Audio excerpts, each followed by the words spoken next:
కాంగ్రెస్ అగ్రనేత లోక్సభ ప్రతిపక్ష నేత రాహుల్ గాంధీ తెలంగాణ వచ్చారు. వికారాబాద్ సమీపంలోని అనంతగిరి హిల్స్లో గత 9 రోజులుగా కొనసాగుతున్న ఏపీ తెలంగాణ జిల్లా కాంగ్రెస్ కమిటీ అధ్యక్షుల శిక్షణ శిబిరంలో జరిగే ముగింపు సమావేశానికి రాహుల్ గాంధీతో పాటుగా సీఎం రేవంత్ రెడ్డి హాజరయ్యారు.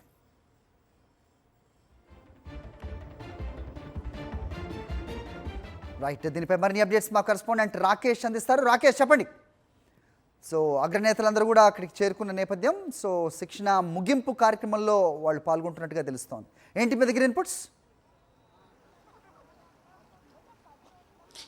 డీసీసీల శిక్షణ తరగతుల ముగింపు కార్యక్రమానికి ఏసీసీ అగ్రనేత రాహుల్ గాంధీ అటెండ్ అయ్యారు. ప్రస్తుతం అయితే రెండు రాష్ట్రాలకు సంబంధించి ఏపీ తెలంగాణకు సంబంధించిన పొలిటికల్ అఫైర్స్ కమిటీ సమావేశాలకు రాహుల్ గాంధీ అటెండ్ అయ్యారు. రాహుల్ గాంధీతో పాటు పార్టీ సెక్రటరీ కేసీ వేణుగోపాల్, అలాగే ఏపీ తెలంగాణకు సంబంధించిన పీసీసీ అధ్యక్షులు సీఎం రేవంత్ రెడ్డితో పాటు మంత్రులు, పీఏసీ సభ్యులు ఇరు రాష్ట్రాలకు సంబంధించి అటెండ్ అయ్యారు. దాదాపుగా 70 మందితో ప్రస్తుతం ఈ మీటింగ్ కొనసాగుతుంది. ఏపీ తెలంగాణలో పార్టీ కార్యక్రమాలు చేపట్టడానికి సంబంధించిన ఎలాంటి అంశాలు ఉన్నాయనే దానిపైన కూడా రాహుల్ గాంధీ దిశానిర్దేశం చేస్తారనే సమాచారం. ముఖ్యంగా తెలంగాణలో ప్రభుత్వం ఏర్పడి 2 సంవత్సరాలు పూర్తవుతున్న సందర్భంగా ఇక్కడ చేపట్టిన కార్యక్రమాలు ఏంటి, దీనికి సంబంధించి ఇక్కడ ఏ విధంగా ఇంకా ఫ్యూచర్లో ఎలాంటి సంక్షేమ పథకాలు తీసుకురాబోతున్నారు, పార్టీ పరంగా డీసీసీలు ఇక్కడ చేయాల్సిన పాత్ర ఏంటనే దానిపైన కూడా ఈ సమావేశంలో చర్చించబోతున్నట్టుగా తెలుస్తోంది. ఏపీలో కూడా పార్టీకి సంబంధించిన నిర్మాణం పైన పార్టీకి సంబంధించిన పీసీసీకి అలాగే డీసీసీలకు దిశానిర్దేశం చేయబోతున్నట్టుగా తెలుస్తోంది. దీంతోపాటు ఈసారి ఖచ్చితంగా కాంగ్రెస్ పార్టీ డీసీసీలకు అత్యంత ప్రాధాన్యత ఇచ్చింది. డీసీసీల ఎంపికల్లో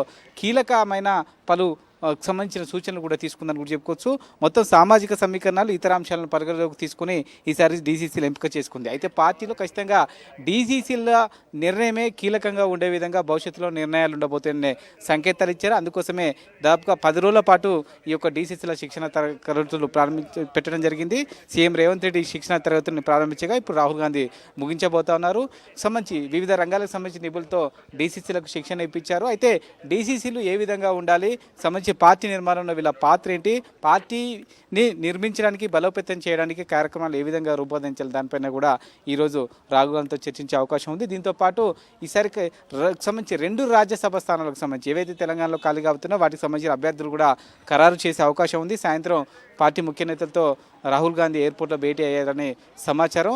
ఈ నెల 5తో సంబంధించి రాజ్యసభకు సంబంధించి నామినేషన్ల ప్రక్రియ ముగిన నేపథ్యంలో ఆలోపే అభ్యర్థులు ఖరారు చేయాల్సి ఉంటుంది.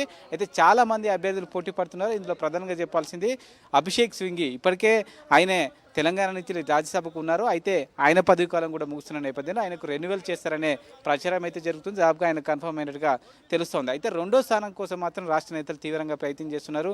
రెడ్డి సామాజిక వర్గం నుంచి చూస్తే ఏఐసీసీలో కీలకంగా ఉన్న వంశీచంద్ర రెడ్డి, అలాగే సీఎం ప్రత్యేక సలహాదారుడు వేమనరేంద్ర రెడ్డితో పాటు పలువురు కీలక నేతలు ప్రయత్నం చేస్తున్నారు. ఇక బీసీ సామాజిక వర్గం నుంచి ఇరవట్లు అనిలు, అలాగే విహెచ్ ప్రయత్నం చేస్తుండగా ఎస్సీ సామాజిక వర్గం నుంచి దొమ్మటి సాంబయ్య, ఎస్టీ సామాజిక వర్గం నుంచి బెలయ్య నాయక్ లాంటి నేతలు ప్రయత్నం చేస్తున్నారు. సోషల్ ఈక్వేషన్స్ ప్రకారం బేరేజ్ వేసుకుని ఈరోజు సాయంత్రమే అభ్యర్థులను ప్రకటించే అవకాశం అయితే కనిపిస్తుంది. Hari, okay, thanks for the inputs Rakesh.